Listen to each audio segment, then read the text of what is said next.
Hello Drone Racers, I'm Mark, and today on Drone Racer 101, I've got a really short video here just to fix something that I talked about the other day that I was wrong about. That happens a lot, but this one I actually caught. Here's the DJI Digital FPV Camera, and I kept saying it was Runcam Mini sized, and it looks like a Runcam Mini. It's that dimension, and the book says it's 22.1 by 21.1 by 20.1 millimeters, and I assume 22 was the width, which is the same-ish as a Runcam Mini.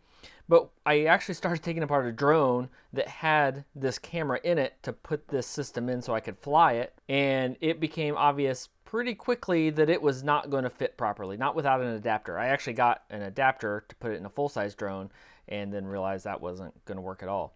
So what we've got here is the width, which is, I think, the most important measurement on here. Here's the most important measurement. The width is 19.8 is what I get on my calipers. That is not with these screws that'll come out, so that's about accurate. Now, a Runcam Micro is another millimeter narrower than that, but it's closer to a micro size than a mini. I'm pretty sure I can fit that without too much problem into a micro size. Yeah, that'll fit right up. And so I'm putting the drone I took apart back together.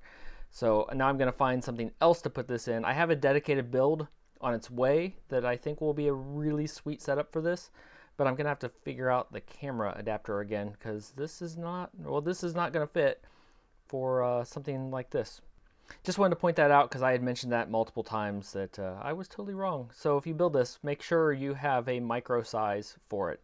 Now I'm going to find a drone to put this in that has a micro size, and if that doesn't work either, I won't publish this probably. But if you found this useful, leave a like and a comment down below. Make sure you subscribe if you're interested in more in this series, because I've already gotten some interesting results. I'll tell you, my first test with a range at ground level was not as impressive as I was hoping it would be. I thought it was going to be a lot better. So stay tuned to see the results of that. Until next time, remember, these calipers are plastic. So when I'm measuring batteries, I'm not shorting them out. Every time I do that, somebody asks, I'm like, what are you doing?